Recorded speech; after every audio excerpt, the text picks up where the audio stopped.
Hello, hello. My name is Miss Milburn, and I'm here to talk about violin string crossings.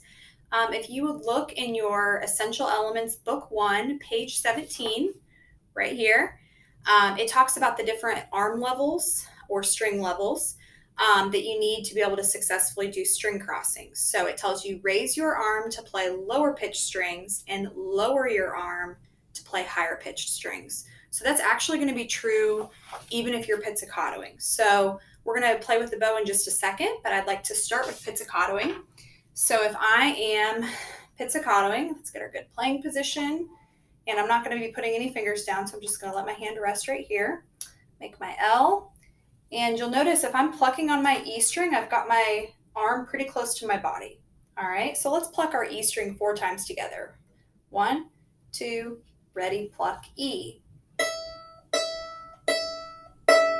All right, now I'm going to move over to my A string, and I need to actually bring this elbow just a little bit up because A is lower than E. Let's pluck our A together. Ready, go. All right, move to your D string. Raise that elbow a little bit. Again. Ready, pluck. And then let's go up to our G string. And this is where your elbow is going to be at its highest. So let's pluck G 4 times. Ready, pluck. All right, and the same thing is true with our bow. So let's get our good bow holds. Middle fingers to the metal and pinky on top of the stick. Do a few little pinky push-ups. Curve that pinky, bump that thumb. And let's play 4 open E quarter notes. All right, 1, 2, ready, play. So you probably noticed my elbow stayed pretty close to my body right there, okay? Now let's play 4 A strings. So I'm gonna have to raise my elbow just a little bit. 1, 2, ready, play 4 A's.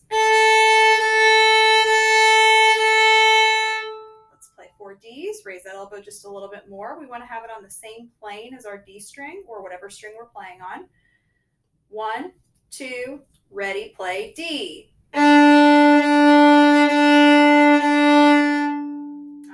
And then let's move it over to our open G string, and this is where our elbow is going to need to be at its highest, and we're going to try to keep it on the same plane as our G. 1, 2, ready, play 4 Gs. All right, you are probably mostly playing on your D and your A string, so it's helpful to know the E string, it's close to our body. The G string, it's much higher for those elbow string levels, but you're mostly going to be on the D and the A string. So let's practice going back and forth between D and A. So get your arm on the same plane as your D string.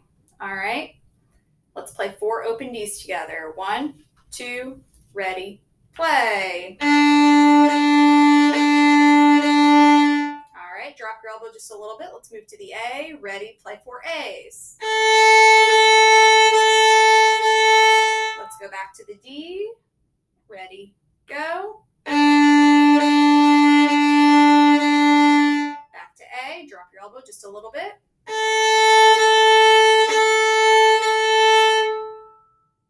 All right.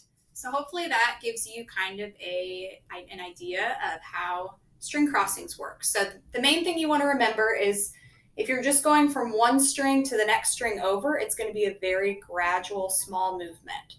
Okay? If you're going from the G to the E, that's going to be a slightly bigger movement. But most of the time, your strings are just going to be going from one string to the next. Okay?